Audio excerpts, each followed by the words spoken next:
Hi everyone, Marco here, and today I'll be doing a quick video on how to do a cold and dark power up and engine startup in the ERJ Family by X-Crafts. We'll be assuming that this is the first flight of the day, so we'll be going through all the associated checklists. Also, please keep in mind that every operator does this slightly differently, and we will be referencing the manufacturer's standard operating procedures document. Let's go ahead and get in the cockpit seat. Alright. We can bring up the EFB by clicking on the chart holder right here. Okay, let me resize it a little bit so that it doesn't take up too much space on our screen. Perfect. The first thing we're gonna do is we'll go to the checklist tab and we'll start with the safety inspection. I will not be going through each item here. You can definitely do that, but eventually you'll get used to simply having a look at the cockpit and quickly visually checking if everything is fine. So for example, if we go to the overhead panel, we need to make sure that all the switches are in the 12 o'clock position, with the exception of 4 switches. So that would be battery number 1, battery 2, emergency lights, and electric pump A for hydraulic system 3. Now, let's have a look at the pedestal. We want to make sure that everything is stowed, the speed brakes are up, flaps are up, throttles are idle, park brake is set, landing gear is down. Essentially, what we're doing here is we need to make sure that once we energize the airplane, that the plane is not going to leap into action. It's not going to start doing things. So that is the point of the safety inspection. And now we can move on to the power up checklist. So we'll start by turning the battery number 1 to on and battery 2 to auto. And now we have established DC electrical power. On DC power, so if you only have batteries running or if you lose AC power in flight, we're only powering the essential buses. So you will only see the left MFD, the ICAS, the right MCDU, the standby display, and the clock. Everything else is off and it will only come up once we establish AC power. Okay, battery 1 and 2 on auto, perfect. And next, battery voltage, it needs to be more than 22.5 volt DC, perfect, 23.9. Next, we've got the ICAS messages check displayed, so emergency lights not armed, yaw damper off, steer off. These are all expected during power up, so that's all good.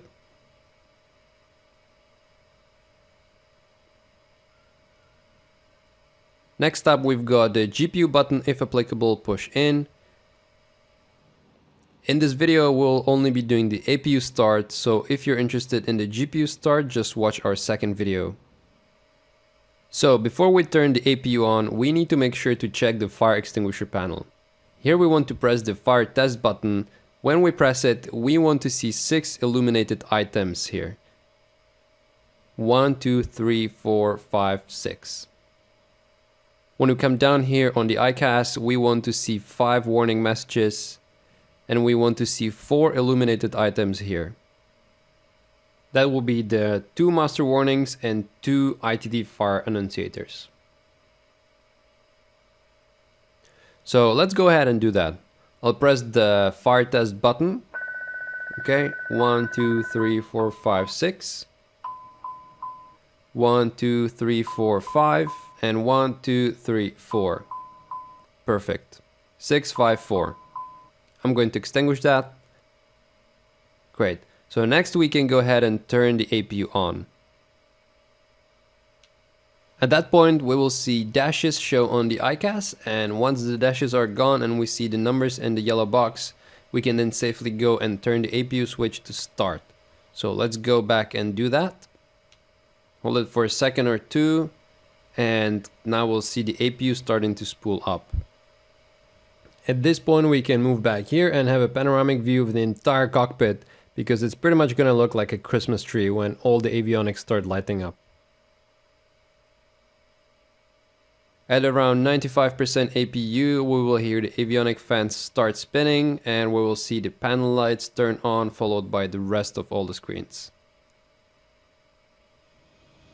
and I can hear the avionic fans now. Panel lights. And we can now see all the other screens coming up. Perfect.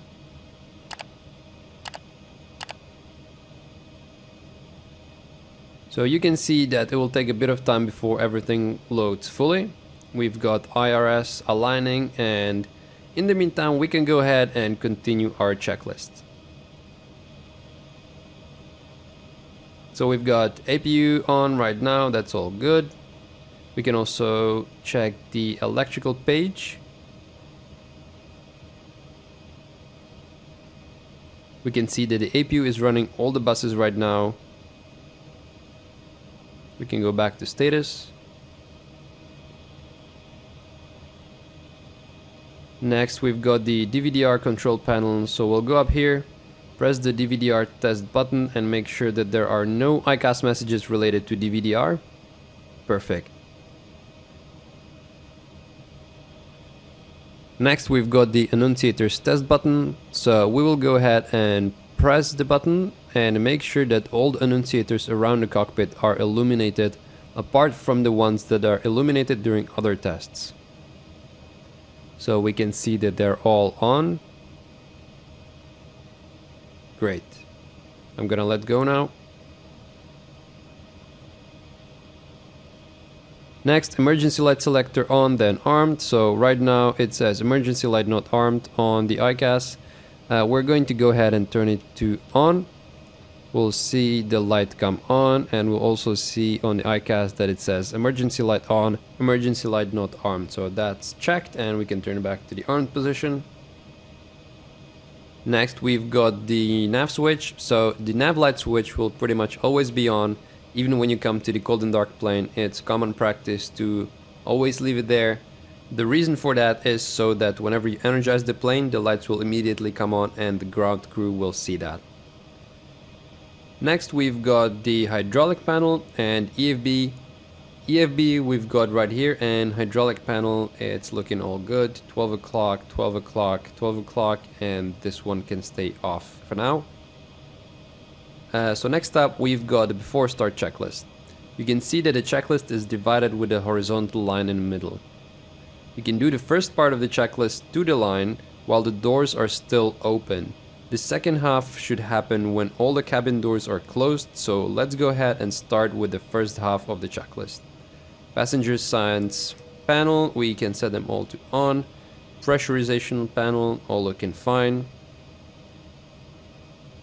Next we've got the flight instruments cross-check. So we'll go to the guidance panel and start right here on the left. We will set the correct baro setting for this airport.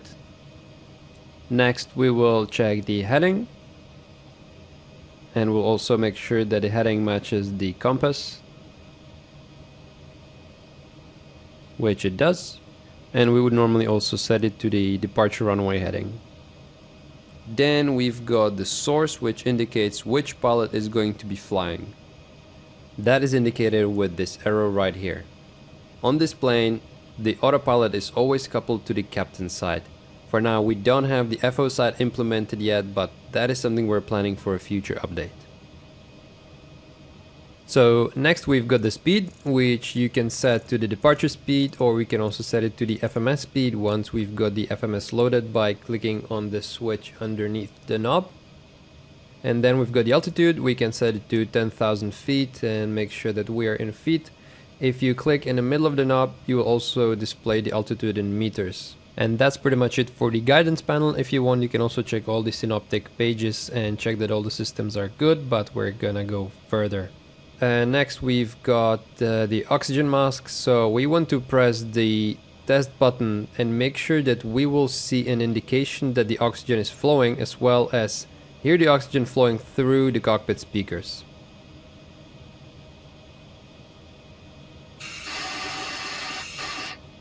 Okay, so that is the oxygen masks test completed. Next we've got thrust levers on idle.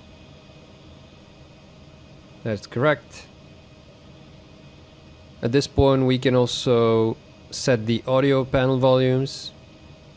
And let me use this moment of silence to telling you that you can always go to our website and download the free E170 preview model. You can load it in X-Plane, see how it performs on your system, see what it looks like before you decide to buy it. Alright, so at this point we would wait for the doors to be closed, so we can go ahead and close the doors ourselves through the ground service page.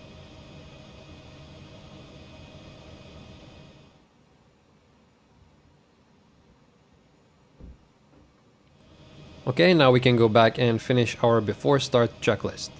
Let's have a look at the fuel. So we requested 10,000 pounds and 10,000 is on board. MCDU set. We'll be doing a separate video where we'll go through the entire FMS setup. Next we've got the trim panels. So what we want to do here is we want to press the pitch trim buttons and make sure that we hear an aural warning trim after 3 seconds of holding it. This is to make sure that the pilot is aware of any runway trim. So if we go ahead and press the pitch trim buttons. Trim. Yep, and up. Trim. And now we want to do the same thing on the yoke. Trim. Trim. Great. Doors and windows, we gotta make sure that they're all closed. Perfect. External lights and red beacon switch needs to be on. Emergency parking brake as required. We will be starting the engines while still parked here, so we'll keep it set. We will not be starting the engines during a pushback. Okay, so that is pretty much the before start checklist completed, and now we can go ahead and start the engines. Let's start with engine number 1. The whole startup sequence on the E-Jets is pretty straightforward. All you need to do is check that the APU is running and that you turn the starter switch to the start position and hold it there for a few seconds and let go. And we can see that the ignition started. You'll see ignition A or B, that is randomized to lower the wear on the igniters. Okay, we can also see the oil pressure has gone up. Fuel flow, it's all looking good. N1 is now also spooling up. And now at around 56% N2, the ignition should finish. And around 62 N2, we'll see the limiter red line jump to an advanced position and we'll also hear a click. And there it was. And that click is indicating that the reverser is now enabled on the thrust levers. Okay, so this was a self-sustaining start of engine number 1. And at this point we can also go and reset the timer. We would normally do a 2-minute warm-up right now, but we'll skip that for the purpose of this video to make it as quick as possible. So let's go ahead and start engine number 2. Okay, and while we wait for the engine to spool up, I'd like to tell you about our Not a Newsletter, which is our way of connecting to the flight sim community on a very personal and honest level. We share an exclusive look behind the scenes, we talk about the deepest and darkest secrets of X-Plane, and we also ask you questions on what should be improved to make your flight sim experience more enjoyable. We've had so many people say that this is the only regular email that they read, which honestly makes me really happy because we have so much more to share with you. So make sure to go and sign up to the Not a Newsletter on our website. And while the engine is still spooling up, let's go ahead and check the electrical page on the MFD. And we can see that the engines are now providing the AC power to the electrical system. The APU is still connected, but it is not powering the buses anymore.